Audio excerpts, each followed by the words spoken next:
아직 현재 재판 첫 시작 단계라 재판관들이 무슨 생각을 하고 있는지를 잘 드러내지 않기 때문에 예단할 수는 없습니다.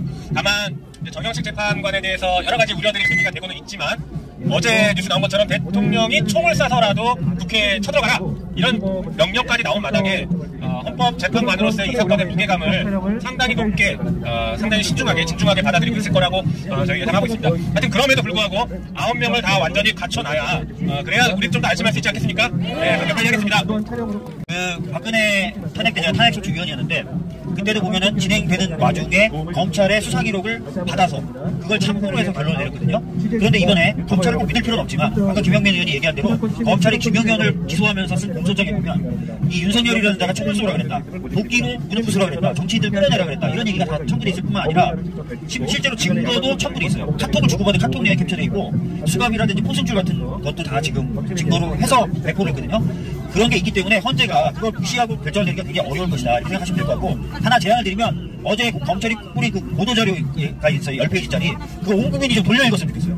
그리고 헛소리하는 사람들이 좀 보여줬으면 좋겠어요. 야, 검찰이 내란 수개래 윤석열 보고 이렇게 딱 그냥 정리해버릴 수 있었으면 좋겠어요. 나중에 한번 꼭 읽어보세요. 네.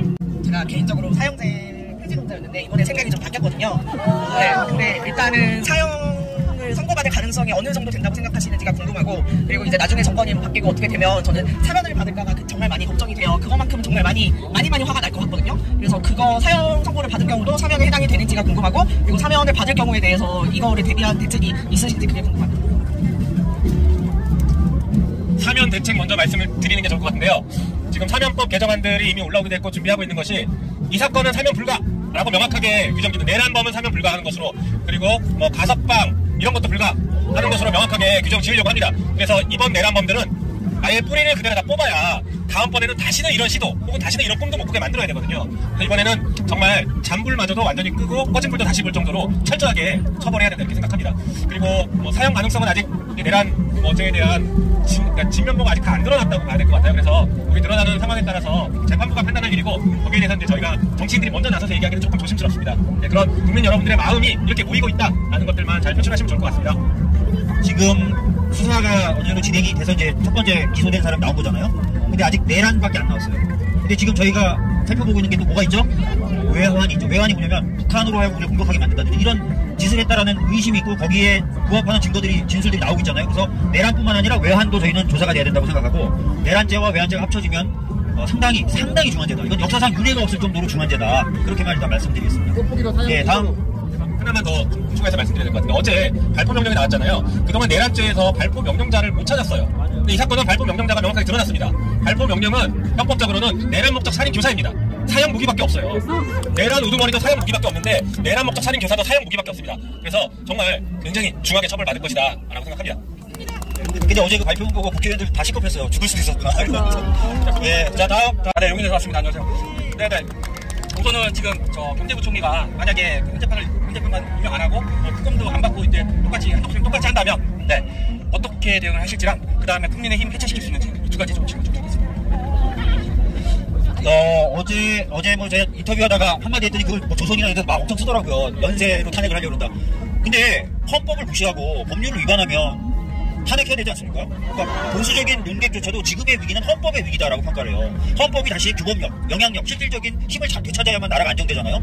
근데 국무위원이라는 사람들이 헌법을 위반하면서 그 자리에 있겠다. 그게 안정이다. 저는 동의할 수가 없어요. 그래서 그 부분에 대해서는 저희들이 탄핵이나 이런 것까지 자꾸 고민해야 된다는 생각을 갖고 있는데, 다만 약간의 기대는 있어요. 최상목이라는 사람한테. 뭐냐면 지금까지 드러난 정황에 의하면 내란이 있던 밤 다른 누구보다 적극적으로 반대 의사를 표시했다는 얘기가 좀 나오고요. 그 다음에 그동안 특검법이나 이런 거에 대해서 반대하는 발언을 한 적이 없어요. 이 사람은 노출된 적이 없어요. 그러니까 자신이 과거에 해왔던 말과 지금 우리 요구되는 어떤 그런 행동 사이에 모순이 그나마 적은 사람이라서 기대는 약간 합니다. 그러나 항상 긴장을 늦추지 말아야 될 것 같다는 생각이 들고요. 위헌정당해서는 헌법에 이렇게 돼 있어요. 정부가 위헌정당해서는 심판 청구한다라고 돼 있어요. 정부가.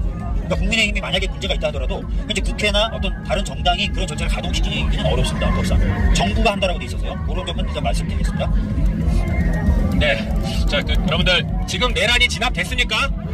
안 됐죠? 네. 그러면 내란을 진압하기 위해서 민주당이 할 수 있는 것들은 다 하겠다라는 게 어제 이재명 대표의 기자회견에서 나왔고, 저희의 일관된 입장입니다. 내란 진압이 최우선이다. 내란 진압이 국정 안정이다.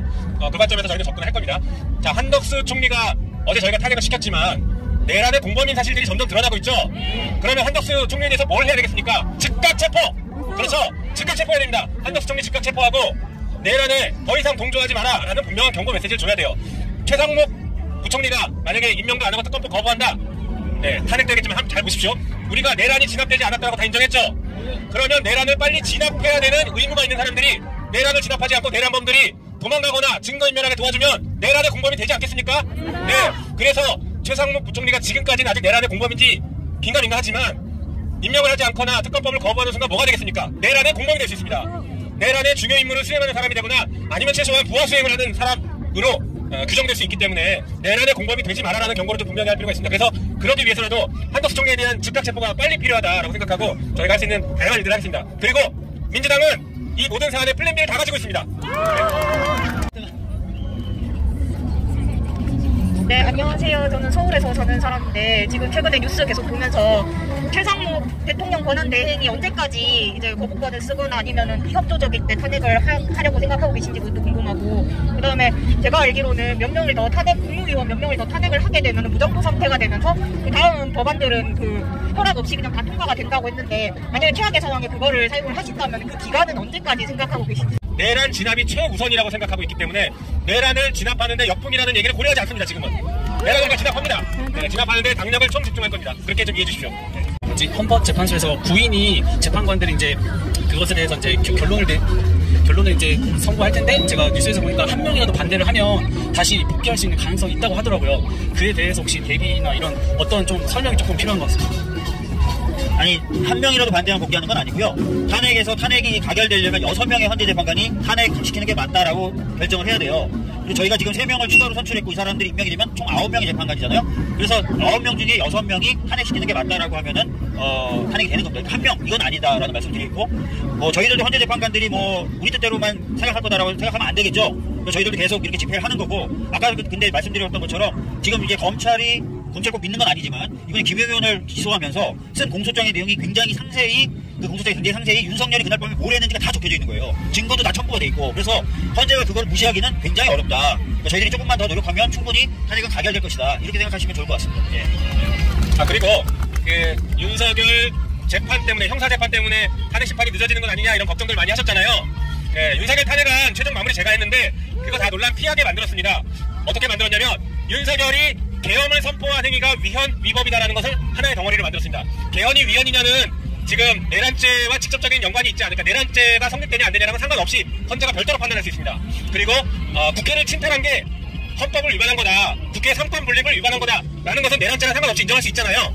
그래서 그걸 내란 행위라고 별도로 묶었습니다. 그래서 계엄 선포 행위와 내란 행위가 탄핵 사유입니다. 내란죄가 인정되면 이 두 가지는 당연히 인정되는 거고, 내란죄가 인정되는지 안 되는지 잘 모르더라도 이 앞에 두 가지는 헌법재판소가 빠르게 인정할 수 있습니다. 그렇게 구성했습니다. 그러니까 탄핵은 일종의 징계 절차예요. 형사사건은 형사 절차고 해서 두 개가 똑같진 않아요. 박근혜 때도 유죄가 나오기 전에 탄핵이 됐죠. 그러니까 그런 차이가 있다라고 생각하시면 될 것 같아요. 민주당이 지금 계속 국민의힘하고 윤석열이 계속 시간을 계속 끌고 있지 않습니까? 그래서 거기에 대한 민주당의 대책이나 방안이 또 무엇이 있는지 궁금해서 여쭙니다. 네. 저희가 이번에 한덕수 권한대행에 대해서 탄핵한 것도 더 이상 시간 끌지 말라는 거 아니겠습니까? 그러니까 저희들은 이런 식으로 계속 시간 끊는 행위를 차단하는 조치들을 하나씩 해 나가고 있다라고 생각하시면 될 것 같아요. 예, 좀 더 자세한 건. 네. 어제 아까 말씀드린 것처럼, 그러니까 상설특검 임명이랑 특검법을 공포하는 것, 이런 것들이 이제 좀 신속하게 이루어져야 되고, 재판관 임명은 당연한 것이고요. 이런 것들이 있는데, 상설특검을 빨리 임명하라는 건 저희가 이제 정치적으로 계속 공세를 하고 있고요. 그 다음에 일반 특검법을 만약에 거부권을 행사한다라고 하면, 그것은 제2결대, 가결될 가능성이 매우 높습니다.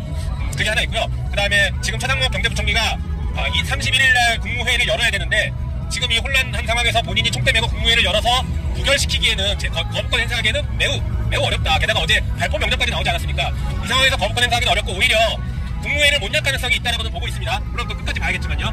그래서 저희의 전략 중에 하나도 국무총리를 신속하게 탄핵시켜야 된다. 31일 전에 탄핵시켜서 최상목 부총리가 과연 이것을 거부권 행사할 수 있는지를 한번 봐야 된다라는 관점도 좀 있었다고 보시면 좋겠습니다. 그래서 그 여러 가지 시나리오별로, 그 다음에 일자까지 해서 다양한 전략들을 지금 구사해놓고 있습니다. 그거를 이 자리에서 다 공개 못 드리는 점만 좀 이해해 주십시오. 네. 29일날 10시에 저거 하는 건 재판관에서 하는 건 막히는 거 그것 좀 알려주세요. 공수처가 이제 소환을 한 거죠. 29일까지 오라고 3차 소환을 한 건데, 제 생각에는 3차 소환에도 불응할 가능성은 있어 보여요. 그러면 이제 공수처는 뭘 할 것이냐. 사실 지금까지는 공수처가 수사 인력이 모자라기도 하고 또는 본인들이 여러 가지 부담이 있어서 적극적으로 못 나갔던 게 사실인데, 아까도 말씀드렸던 것처럼 검찰이 김영현 공수하면서 기소하면서 공소장에다가 윤석열이 총수라 그랬다, 도끼로 분부시라 그랬다, 4인 1조로 정치인들 얻고 나오라 그랬다, 우리 이재명 대표나 우원식 의장 호숙줄로 묶어서 데리고 오라 그랬다. 이게 다 적시됐잖아요. 그래서 더 이상 공수처가 주저할 필요가 없게 되버렸어요. 그리고 이 검찰보다 밑으로 내려가는 행위를 하는 순간 공수처는 온 국민의 비난을 받겠죠. 그래서 제 생각에는 3차 소환에도 응하지 않으면 바로 아마 체포영장을 발부받으려고 시도할 거다라고 생각이 들고, 그렇게 될 것 같습니다. 그래서 체포영장이 발부되면 아마 윤석열은 체포영장에 의해서 잡혀가기보다는 본인이 자진 출두하겠다라고 해서 그런 식으로 가지 않을까. 그게 현재까지 제 예상입니다. 예. 저는 이 투 트랙으로 아마 플랜 B에 들어있을 수도 있는데요. 이 제안을 좀 드리고 싶습니다. 내란 공범들이 지금 군이나 경찰 등등에서 이제 지금 구속이 되고 기소가 되고 있는 상황인데, 아까 좀 전에 박주민 의원님 답변에서 이 말씀하셨습니다. 정당 해산에 대해서는 정부에서밖에 할 수 없다는 말씀하셨는데, 거꾸로 저는 국회 윤리특위를 열어서 현재 내란 공범들, 국회의원들을 윤리특위에 제소하고 윤석열 정권이 파면되는 그날 국민의힘 의원들도 거기에 공범들은 적어도 50명, 60명이 다 윤리특위에서 그대로 제명 조치를 할 수 있는 그런 조건을 좀 만들었으면 좋겠습니다. 네, 좋은 아이디어시고요. 국회 윤리특위에 현재 제소되어 있는 제 입장에서 네, 좀 하루빨리 했습니다. 근데 아직 국회가 윤리특위를 구성을 못하고 있는 상태예요. 그래서 구성을 먼저 하고 그 조치를 빠르게 취한다는 것은 저희도 가지고 있는 생각입니다. 또 한편으로는 그 국민의힘 의원들이나 아니면 국무위원들이 내란을 선동하거나 선전하는 것들을 저희 상 모아서 고발합니다. 그래서 지금 고발 대상을 당 내에서는 이미 정해놨고요. 빠르게 고발하려고 합니다. 네, 강력하게 조치하겠습니다. 추경호는 어떻게 됩니까? 추경호 가야 잠깐만입니다. 추경호 의원에 대해서는 이미 저희가 내란 관련된 공범으로 고발을 해놨어요. 그래서 그 부분이 이제 수사가 될 거고, 최근에 이제 추경호가 했던 일도 많이 공개가 되고 있지 않습니까? 제가 봤을 때는 그 당시 상황을 알았다고밖에 볼 수 없어요. 그리고 여러 가지 협력을 한 것 아닌가 의심할 수밖에 없습니다. 안타깝습니다. 제가 뭐 추경호라는 인간을 개인적으로 미워하거나 싫어하는 건 아닌데, 그날 밤은 분명히 알았을 것이라는 강한 의심이 듭니다. 조사가 진행되면 응당한 처벌을 받지 않을까 싶습니다. 네. 윤석열 탄핵안에도 추경호와 공모했다는 내용을 그래서 포함시켜놨습니다. 안녕하세요. 저 천안에서 왔는데요. 네. 다른 건 아니고 마음이 너무 답답하고 불안하고 막 그런데, 저는 이렇게 일주일에 한 번씩 토요일날 집회 오는 거 말고 아무것도 하는 게 없어요. 일반 국민들이 뭐 해야 될, 뭐 하면 좋은 일? 어떤 그런 걸 알려주시면 좀 하고 싶어서 그런 게 있으면 좀 알려주시면 좋겠습니다. 어제 저희 은평갑 지역위원회에서는 한 100분 정도 모여가지고 군인 토의를 했어요. 우리가 뭘 하면 좋을까. 그래서 나왔던 것 중에 하나가, 우리가 적극적으로 알릴 건 알리자, 홍보할 건 홍보하자, 개인 다 SNS 채널도 있고 하니까 아까 제가 말씀드렸던 뭐 검찰의 보도자료, 공소장 내용이 요약된 이런 것들 열심히 퍼나른다든지, 좋은 기사 있으면 열심히 퍼나른다든지, 주변 사람들 좀 설득한다든지 이런 것들을 좀 해보자는 의견이 나왔어요. 왜 그러냐면 지금부터 헌재가 결정을 내릴 때까지는 여론전입니다. 헌법재판소는 헌법학자들이 가리켜서 정치재판이라고 불러요. 이 재판을 정치적인 그 흐름에 되게 민감하고 그럴 수밖에 없어요. 헌재라는 기관이 그렇고 헌법재판의 원리가 그래요. 그래서 저희들이 끊임없이 여론전을 해야 되고, 저쪽도 그걸 알기 때문에 지금 사실상 총동원령이 내려진 거거든요. 집회하고 댓글 달고 저쪽 다 하고 있습니다. 우리도 할 수 있는 거 다 해야 되고요. 민주당은 각 지역위원회마다 뭐 주말이면 집회 나오는 것뿐만 아니라 뭐 선전전도 하고 서명전도 하고 뭐 SNS도 활성화시키고 있는 작업들을 다 해야 될 것 같아요. 하여튼 참고로 말씀드리면, 어제 저희 은평갑 지역위원회는 그런 걸 하기로 결정을 내려서 은평 각 지역에서도 지역 집회를 할 거예요. 지역 행진도 할 거고. 그러니까 그런 것들을 좀 다 하나하나씩 지역에서 했으면 좋겠다는 말씀드리고, 본인들도 개인적으로도 그런 일을 할 수 있었으면 좋겠습니다. 네, 저 궁금한 게, 전 내란 공정범에서 꼭 김건희가 포함이라고 생각하거든요. 그래서 김건희에 관련된 특검법이 부결이 되기도 하고, 지금 네, 민주당에서 플랜 B가 있으실 것 같은데, 제가 궁금한 거는 윤석열이 탄핵이 된다고 저는 생각해요. 탄핵되면서 김건희도 같이 잡아가고서 그들이 갖고 있는 나쁜 재산 같은 걸 다 몰수해서 국민을 위해 썼으면 좋겠거든요. 그런 생각이 있으신지 궁금해요. 네, 김건희 특검법이 별도로 있습니다. 그것도 역시 내란 특검법이랑 똑같이 지금 국회를 통과해서 정부에 가 있고요. 그게 이번 12월 31일 날 거부권을 행사하지 않고 넘어가면 바로 공포가 됩니다. 1월 1일까지 거부권 행사하지 않으면 그때 국회의장이 바로 공포할 수 있거든요. 그래서 김건희 특검법이 별도로 있고, 이 김건희 특검법에는 지금 많이 문제가 되고 있는 명태균 게이트가 다 들어가 있습니다. 그래서 이 명태균 게이트는 국민의힘 자체를 수사 대상으로 삼는 그런 중대 범죄거든요. 그래서 선거 범죄, 여론조작 범죄, 그리고 내란 범죄, 이것 자체가 투트랙으로 특검이 동시에 출범할 수 있는 구조를 만들어놨습니다. 그리고 그 특검법에 따라서 특검을 민주당과 조국혁신당이 추천하도록 되어 있는데, 특검 후보군도 저희가 지금 이미 물색하고 있습니다. 그래서 반드시 이거 관철시키겠다는 것이고요. 그리고 그 범죄 수익 환수 등에 관한 법률 등이 있기 때문에 거기에 부합하는 것들은 다 환수 조치를 할 계획입니다. 네.